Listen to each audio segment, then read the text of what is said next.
El día de hoy nos toca estudiar el libro de Hechos capítulo 12, como ustedes ya lo saben, pero antes de entrar al capítulo 12 quisiera recapitular brevemente de qué está tratando esta historia, el libro de Hechos. Para ello te pido que regreses en tu Biblia a Hechos capítulo 1, verso 8. Vamos a leerlo juntos. Hechos capítulo 1, verso 8. Mira lo que dice. El Señor Jesús hablando a sus discípulos, ¿no?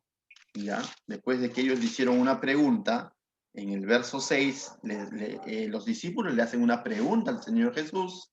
Entonces, dice el verso 6, entonces los que se habían reunido le preguntaron diciendo, Señor, ¿restaurarás el reino de Israel en este tiempo?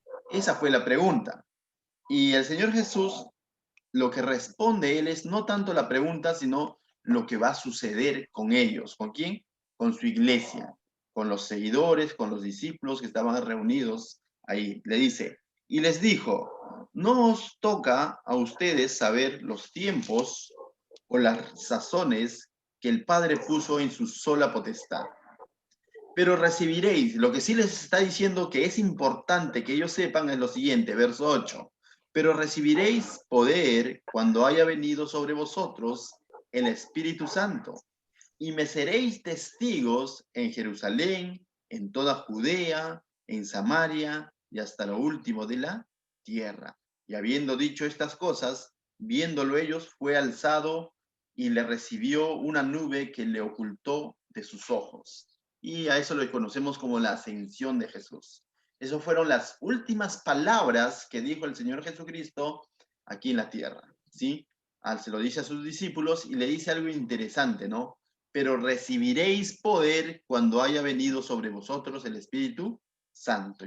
Y ciertamente cuando tú avanzas al capítulo 2, vemos que viene el Espíritu Santo y se derrama sobre su iglesia y todo un evento, todo un hecho, algo real, algo sobrenatural ocurre con la iglesia y dice que ellos son llenos del Espíritu Santo y comienzan a proclamar las maravillas de Dios. Entonces, hasta ese punto se cumplió.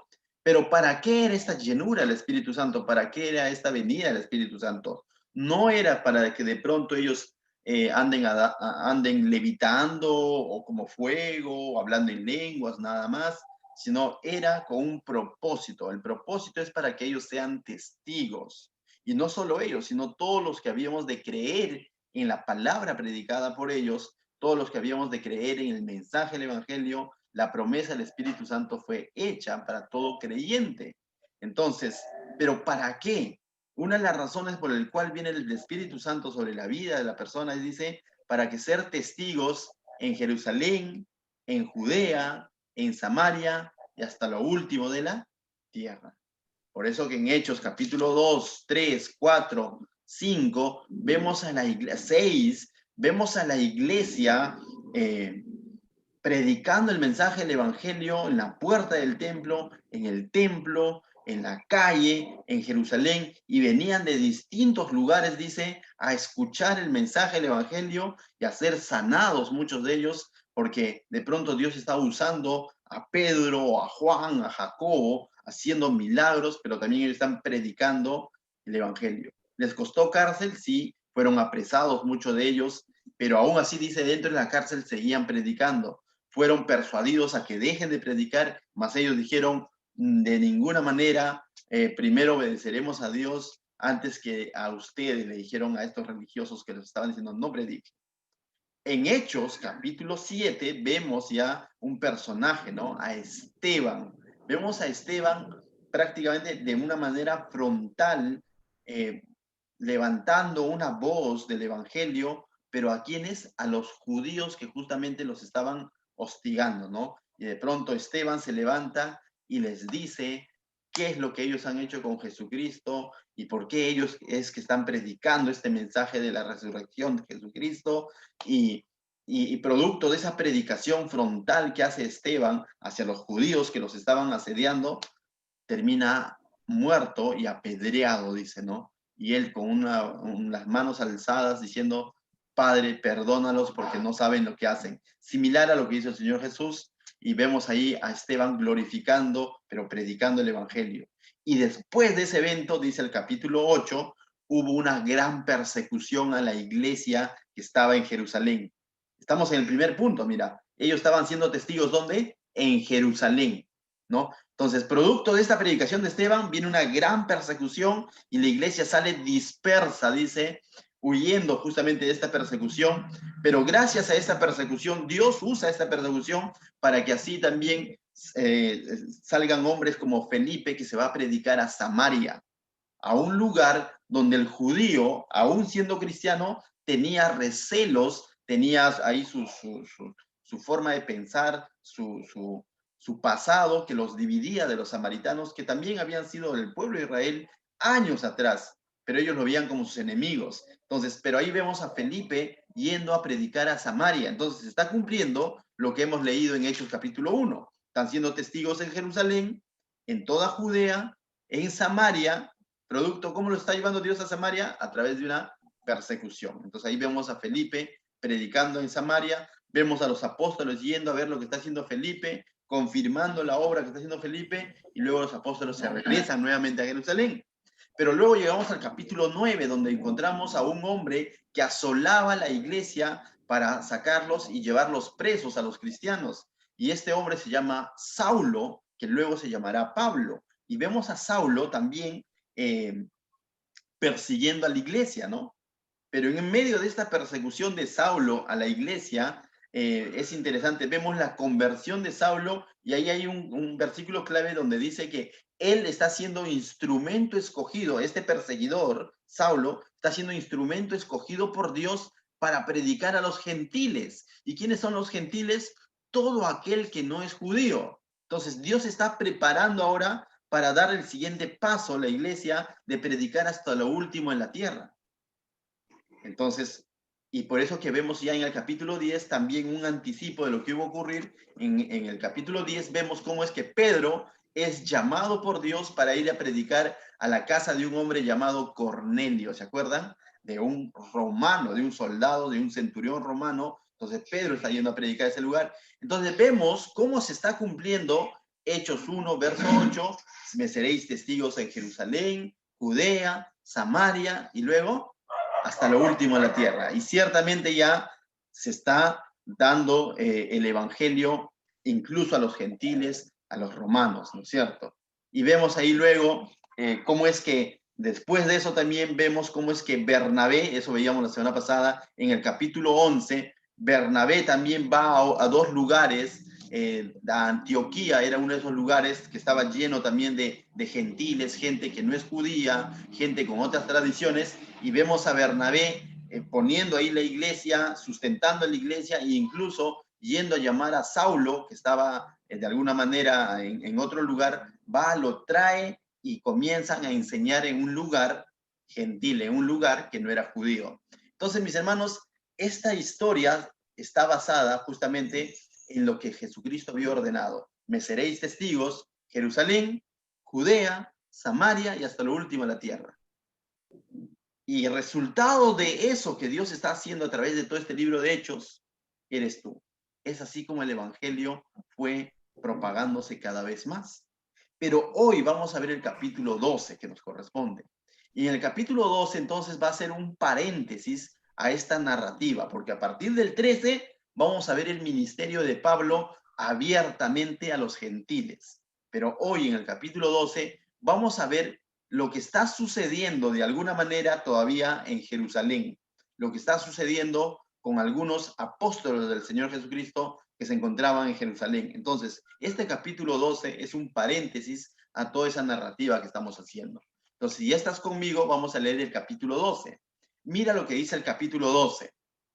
Dice, en aquel mismo tiempo, el rey, o sea, mientras sucedía todo esto, ¿no? Con Bernabé en Antioquía, Saulo, a cómo avanzaba la iglesia, Felipe por Samaria, todo eso, en ese mismo tiempo, lo que estaba sucediendo en Jerusalén, no es que en Jerusalén se había dejado de predicar, en Jerusalén continuaba la predicación del evangelio, ¿ya? Pero mira lo que sucede, dice, en aquel mismo tiempo, el rey Herodes echó mano a algunos de la iglesia, ¿para qué?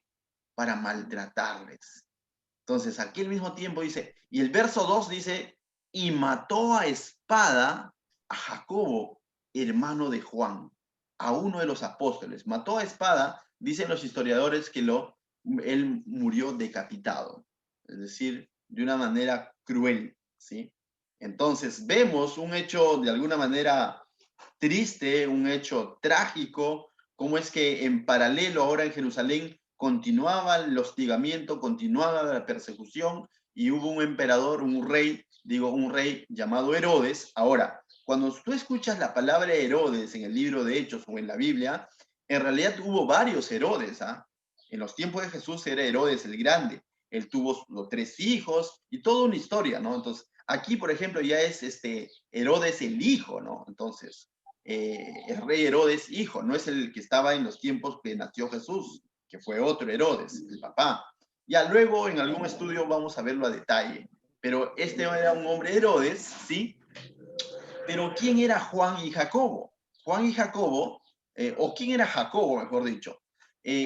Jacobo por lo general ahí nos dice hermano de Juan, cierto. Siempre la Biblia que cuando menciona a Jacobo y a Juan, los menciona en dupla. ¿Por qué? Porque eran hermanos, ellos eran hijos de un hombre llamado Zebedeo, eso podemos verlo en los evangelios.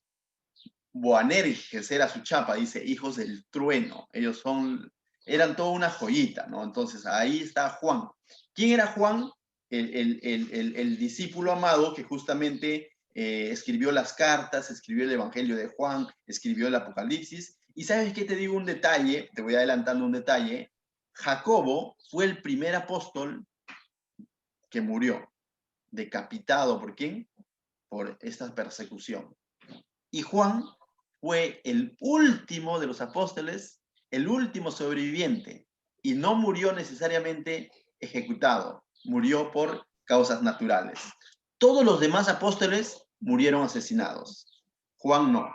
Entonces aquí vemos como que uno de los primeros que murió, el primer apóstol, Jacobo, que murió de manos de la persecución, y también vemos a Juan, que fue el último de los apóstoles sobrevivientes. Y ellos tienen una historia muy peculiar, quisiera narrártelo brevemente.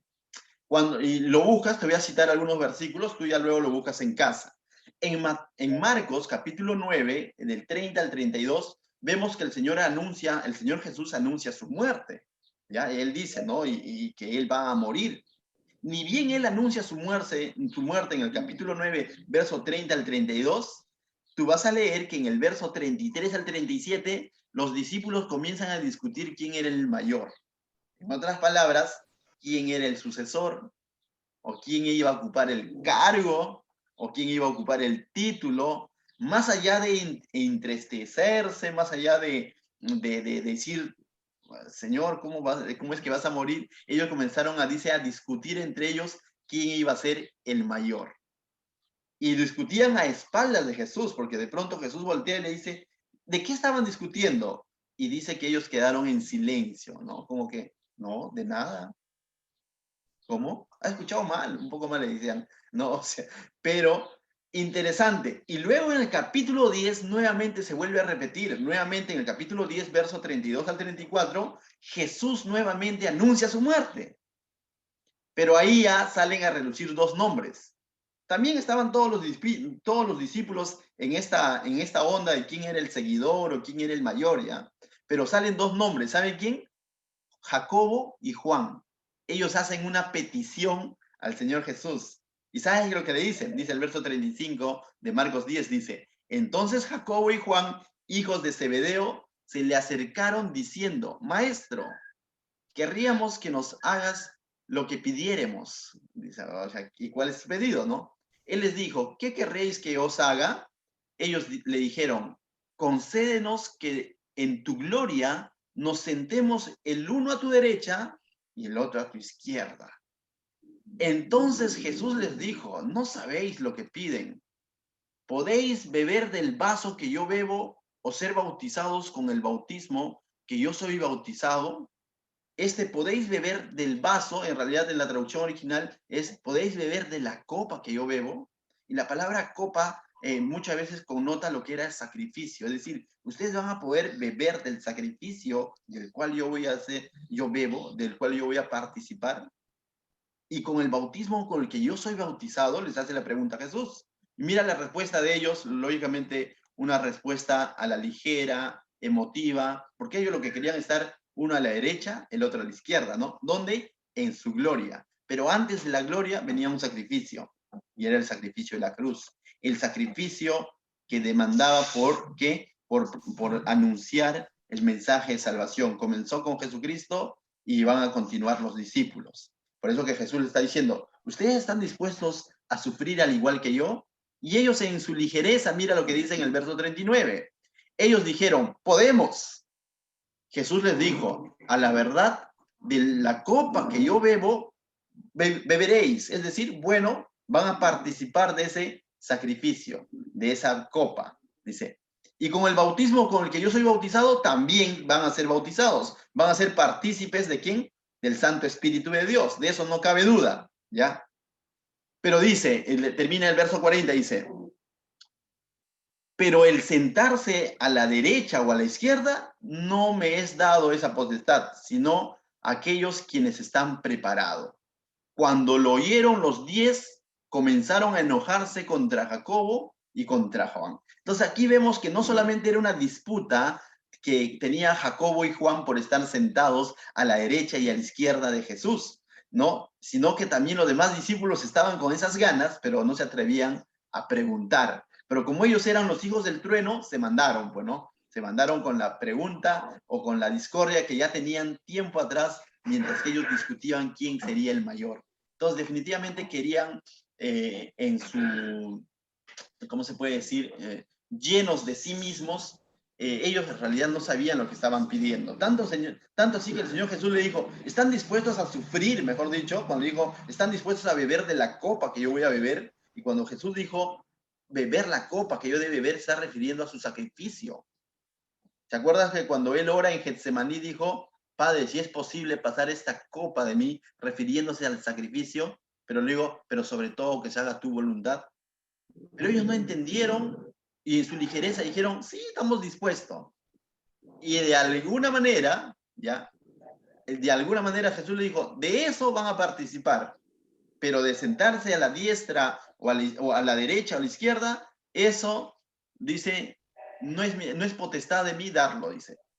Ya eso depende del Señor, ¿no? Eso no se los garantizo. Lo que sí se los garantizo es de que van a participar de la copa. Y ciertamente, mis hermanos, te vuelvo a decir, Jacobo, uno de los discípulos que estuvo pidiendo esto, terminó siendo uno de los primeros ejecutados. ¿Por quién? Por este tal Herodes que lo mandó decapitar. Y al mismo tiempo vamos a ver que Juan va a ser el último. La palabra diestra significa por lo general primero y siniestra, final, lados opuestos.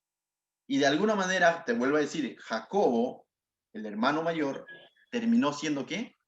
Decapitado, uno de los primeros discípulos que asumió las consecuencias de la persecución contra el cristianismo, tal como el Señor Jesús le dijo, van a participar de la copa que yo bebo. Y Juan no la llevó fácil. Todos los demás que están en medio también, Pedro, todos los demás sufrieron, pero Juan fue uno de los últimos que dice que él fue hervido en aceite caliente, pero sobrevivió. Y sobrevivió para ver todo eso, ¿no? Cómo sufría de alguna manera la iglesia, cómo la iglesia fue perseguida. Lógicamente, en medio de todo ello hubo una promesa del Señor y que ellos están en su gloria, definitivamente que lo están. Pero aquí en la tierra, realmente que padecieron.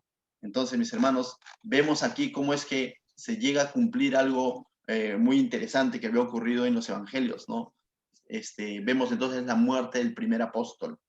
A veces hoy en día se tiene un concepto de apóstol, de pastor, de profeta, de evangelista, muy distinto a aquellos tiempos como comenzó la iglesia.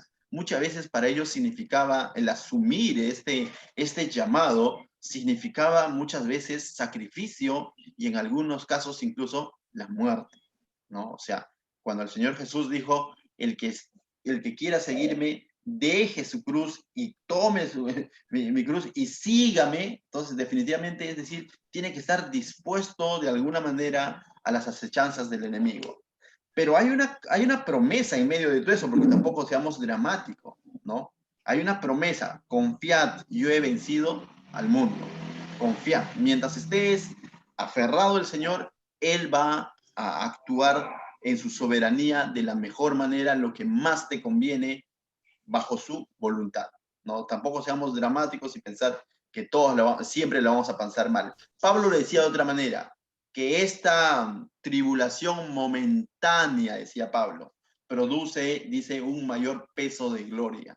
Y es cierto, cuando los siervos del Señor de alguna manera han afrontado este tipo de situaciones, una vez que lo han afrontado han pasado este tipo, definitivamente su predicación, su ministerio se fortalece y sirve de motivación, sirve de ánimo para los demás que comienzan en el camino del Señor, en el camino del ministerio. Y estas historias de estos hombres que dieron su vida por el Evangelio debe servir para nosotros de ánimo, para no achicopalarnos, como se dice, para no desanimarnos ante aflicciones que quizás, si lo ponemos en comparación con lo que ellos padecieron, son insignificantes, ¿no? Y a veces nosotros queremos como desanimarnos ministerialmente o en el hogar, o como hijos de Dios nos queremos desanimar ante situaciones, problemas que se dan, pero cuando vemos todo este panorama decimos, si ellos estuvieron dispuestos a de alguna manera pasar todo este tipo de cosas, ¿por qué no yo? Si ambos tenemos el Santo Espíritu de Dios, si para ambos ha sido la promesa de la protección del Santo Espíritu de Dios. Entonces, eso debe de retarnos, ¿no? Pero hoy en día se tergiversa esta verdad y muchas veces se quiere asumir un llamado, se quiere asumir un servicio, un título de siervo, un título de pastor, un título de profeta, pensando o dejándonos motivar muchas veces por lo que uno ve por la televisión, ¿no? El profeta tal, el predicador tal, su iglesia tal, una mega iglesia. Entonces, el creyente laico quiere decir, yo quiero ser como él. ¿Por qué? Porque es exitoso, ¿no? Yo quiero ser como él porque tiene una iglesia grande, llena de luces. Y esa no debe ser la verdadera motivación para nosotros querer servir al Señor. Cuando sabes realmente lo que de alguna manera debe estar dispuesto a asumir un siervo, la vas a pensar. Y cuando estés dispuesto a asumir ese llamado, lo vas a hacer con convicción y no en emoción de decir, yo también quiero subirme al coche.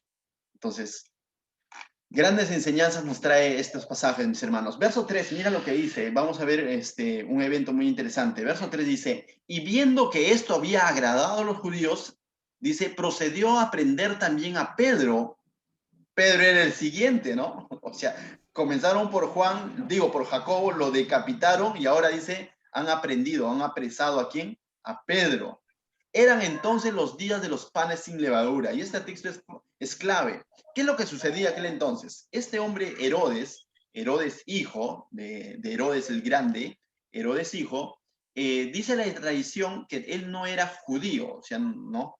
Herodes era un idumeo. ¿Qué es un idumeo?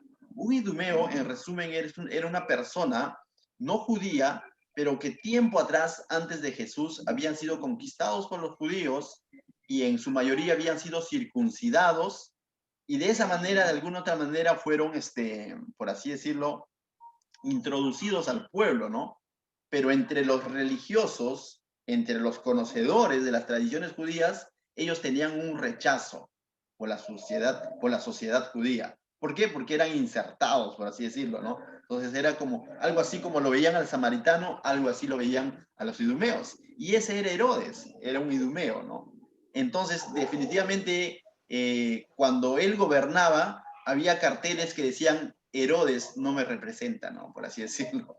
Como que había un rechazo de parte del pueblo, ¿no? ¿Por qué? Porque de alguna manera tenía un pasado que no le ayudaba, ¿no? Entonces, él sabiamente, mira lo que hace el enemigo, los judíos tradicionales también rechazaban a los cristianos convertidos, a los judíos convertidos, a los discípulos del Señor. Entonces él ve, para ganar esta popularidad, plum, mata ¿a quién? a Jacobo, ¿no? Y mira lo que dice el verso 3. Y viendo que esto había agradado, ¿a quién? A los judíos. Los judíos dijeron, bueno, por fin se hizo uno, Herodes, que no me representa, ¿no? Por fin se hizo una. Entonces él dijo, está dando resultados. Entonces el siguiente es Pedro. Pedro era uno de los pilares también en la iglesia. Entonces ahora apresan a Pedro. Pero hubo una situación, dice, eran los días de los panes sin levadura. Cuando dice que eran los días de los panes sin levadura, aquel entonces se celebraban fiestas semanales, ¿no? Por ejemplo, los días de los panes sin levadura, después venía la fiesta de la Pascua, y para la sociedad judía, en esos días no podían hacer juicio. Por lo tanto, si encontraban a alguien infragante, a alguien en flagrancia o en delito, lo único que hacían era llevarlo a la cárcel, tenerlo ahí, y después, pasado las fiestas, hacer juicio y de así dar una condena, ¿no? Entonces, Pedro se salvó de pelito porque dice eran los panes sin levadura, no día de los panes. Después venía, mira lo que dice el verso 4, dice, y habiendo tomado Perezo, le puso en la cárcel. Lo dejaron ahí, no es que solamente va a ser cárcel. Es interesante porque en estas mismas fechas, años atrás, el Señor Jesucristo fue apresado, pero en él se rompieron muchos protocolos, en él se hicieron muchas injusticias. ¿Por qué? Fue juzgado de noche, fue juzgado en los días de fiestas de Pascua y no respetaron nada. Definitivamente hay toda una historia que el juicio sobre el Señor Jesús no fueron por hechos causados por él, sino por quien decía ser él. Y se rompieron todo tipo de, por así decirlo hoy en día en nuestros términos, el juicio sobre Jesucristo fue inconstitucional, ¿no? Esa palabra está de moda, ¿no? Fue en días donde no se debería impartir juicio, fue de noche, fue a escondidas, no había cargos en su contra, simplemente por lo que decía ser él. Nada más. Esa era la acusación. Pero aquí en Pedro sí ya vemos que las cosas se han arreglado. Dice, no podemos hacer algo inconstitucional. A la cárcel nada más, pero de pronto, ni bien pasa estas fiestas, al igual que Jacobo, ¡suá! Espada. Pero mira lo que va a suceder. Es interesante, ¿no? Herodes está aprovechando esta oportunidad para ganar fama, para ganar de alguna manera gloria de parte del pueblo, cosechar gloria, decir, y que el pueblo ahora salga y aplauda y diga, Herodes ya me representa, ¿no? No me importa si es Idumeo, pero ya me representa, ¿no? Entonces, en ese contexto está sucediendo todo esto. Entonces, mira lo que dice el verso 4. Y habiendo tomado preso, le puso en la cárcel, entregándole dice, a 4 grupos de 4 soldados cada uno. ¿Qué significa esto? Dice la tradición que estos soldados lo custodiaban a Pedro de 4 en 4.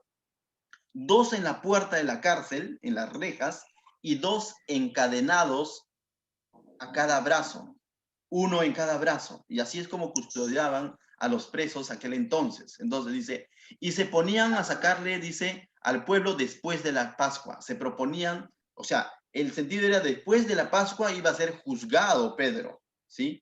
Verso 5 dice, así que Pedro estaba custodiado en la cárcel, pero la iglesia sin cesar, dice, sin cesar oración a Dios por él. Dice, la iglesia oraba sin cesar, levantaba oraciones sin cesar. ¿Por quién? Por Pedro. Entonces ocurre algo interesante.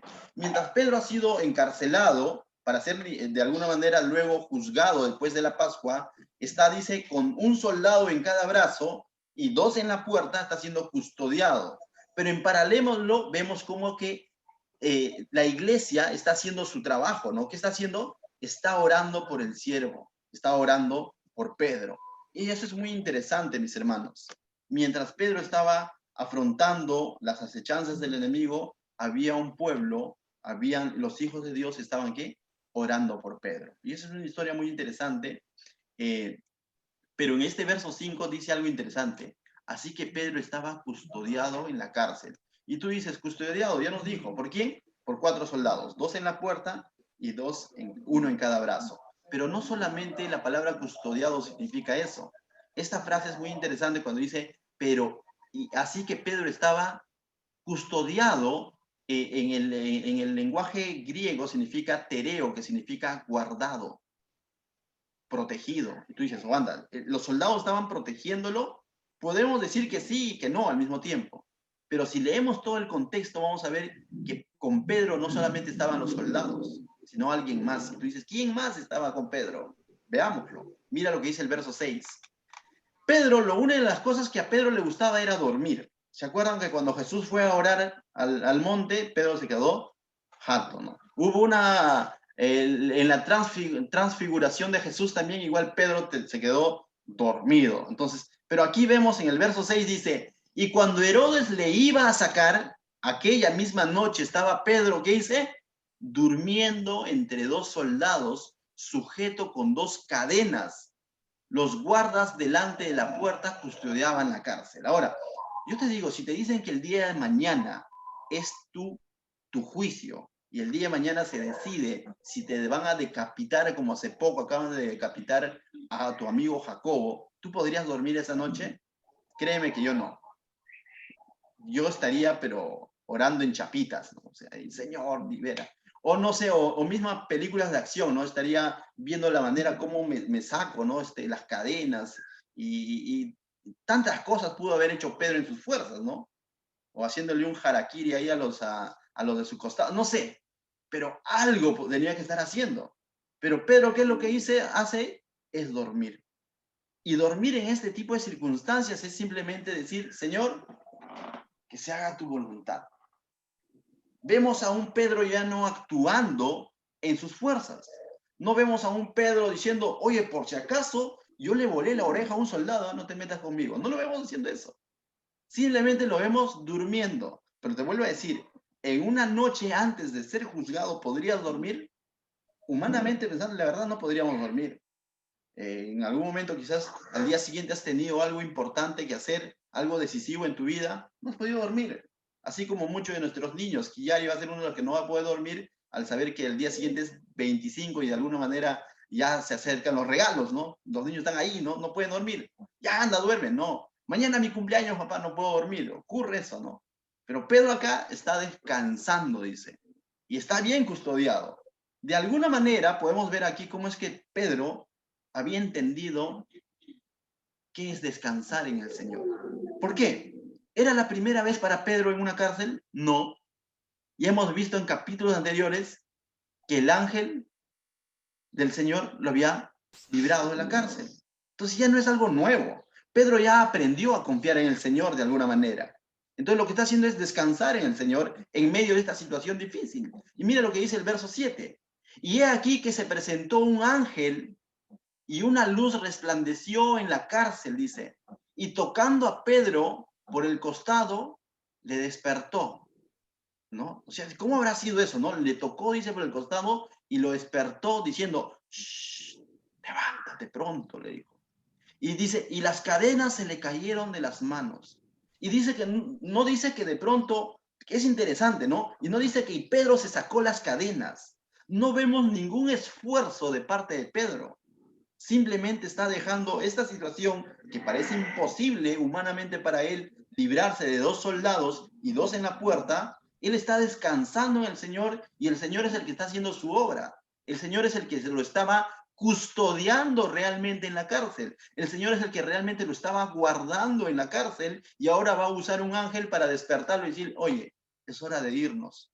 Y él lo que hace es despertarse y se le caen las cadenas. En ningún momento le dijo, quítate las cadenas.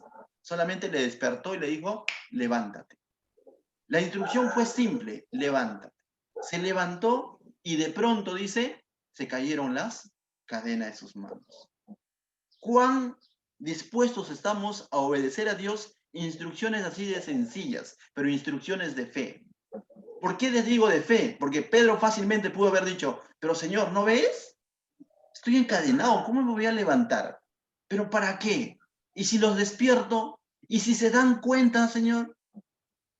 ¿Y si me matan, tal vez me adelantan sin juicio, estoy en una cárcel? Pudo haber optado por cuestionar esta orden sencilla que se le está dando, ¿no? Pero él simplemente obedece, se levanta y de pronto se caen las cadenas. Y se acuerdan, hace unos días veíamos en un estudio bíblico la importancia de obedecer palabras sencillas del Señor que son claras a nuestra vida, obedecerlas, creerlas y luego vemos el milagro. Pero si no estamos dispuestos a obedecerlas, seguimos ahí entrampados en lo mismo, porque simplemente no estamos teniendo fe. Pablo lo dijo de otra manera, en Filipenses 4:6, Pablo dijo, por nada estéis afanosos, si no sean conocidas vuestras peticiones delante del Dios en toda oración y ruego con acción de gracias. Y la paz de Dios que sobrepasa todo entendimiento, guardará vuestros corazones y vuestros pensamientos en Cristo Jesús. Pablo está diciendo, no te afanes. Pablo no está haciendo una alegoría, ninguna apología a la ociosidad, definitivamente, sino está hablando de que en momentos complicados y difíciles no te sobreafanes. Haz tu parte, ora, haz conocer tus peticiones al Señor, pero descansa al mismo tiempo en el Señor. A veces nosotros nos sobreafanamos en querer solucionar asuntos que de alguna otra manera escapan de nuestras manos. Y en esos momentos, cuando tú veas que hay algo que ya no depende de ti, déjaselo al Señor, descansa, duerme tranquilo. Eso es descansar en fe, pero haz conocer tus peticiones al Señor. Eso es fe, mis hermanos. Si tú me vas a decir, bueno, Pablo, ¿en qué circunstancia lo habrá escrito? ¿Sabes en qué circunstancia escribió este pasaje, Filipenses 4:6, que lo acabo de decir? Cuando también estaba en la cárcel. Dijo, por nada estéis afanosos. Entonces, mis hermanos, hay cosas que quizás suceden en tu vida, no solo hoy, sino mañana, pasado, aquí unos años, que de pronto te van a quitar tu tranquilidad, que de pronto te van a agobiar, te van a sobrepreocupar. Recuerda este pasaje. Pedro estaba a punto de ser ejecutado y simplemente descansó en el Señor. Dejó que el Señor haga su obra. Una de las primeras cosas que debemos de aprender nosotros es a descansar en el Señor. Segundo, a obedecer sus instrucciones que llegan a nuestra mente, a nuestro corazón. Pedro obedeció porque le dijo, levántate pronto, y él se levantó y las cadenas cayeron. No hizo esfuerzos, ni le dijo, Señor, ¿te puedo ayudar? No. El Señor estaba haciendo su obra. Y mira lo que dice el verso 8, 9 y 10. Mira, el 8 dice, le dijo el ángel, cíñete y átate las sandalias. No, se dieron todo ese tiempo, digo yo, porque yo veo que salen las esposas, ya salgo, ¿no? Sin sandalias, pero nuevamente vemos obedeciendo, porque Pedro le dice, pero Señor, pero si eres ángel, mejor llévame pues volando. Pudo haber pedido que sea a su manera, pero lo que vemos es simplemente obedeciendo. Cíñate, bueno, se ciñó. Átate las sandalias, se ató las sandalias. Eso se llama obediencia. Dice, mira qué dice el pasaje ahí en ese versículo 8, y lo hizo así. Y eso, y lo hizo así hubo una orden, hubo una obediencia. Pero para que haya una obediencia en el intermedio hay una fe, algo que crees en la orden. Dice, y le dijo, vuélvete en tu manto y sígueme. Es decir, abrígate, ya está haciendo frío, ¿no? y sígueme. Y termina siguiendo al ángel.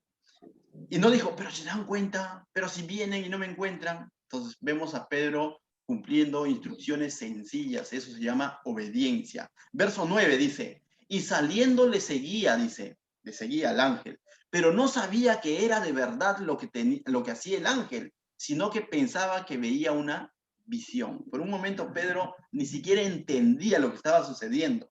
Y muchas veces va a suceder eso, mis hermanos, en nuestra vida, cuando Dios comienza a actuar para justamente sacarnos de esa sobrepreocupación, de ese problemón en el que creemos que estamos metidos y ya no hay solución. Muchas veces quizás ni siquiera vas a entender a cabalidad estas instrucciones sencillas, pero simplemente síguele al Señor. Lo que Pedro hizo fue seguirle. Y el verso 10 dice, y habiendo pasado la primera y la segunda guardia, dice, llegaron a la puerta de hierro que daba a la ciudad. Y ahí Pedro pudo haber dicho, de esta sí ya no, porque es una puerta de hierro. Bueno, los guardias no se dieron cuenta, porque a lo mejor se quedaron dormidos también. Pero de esta puerta de hierro sí ya no nos libran.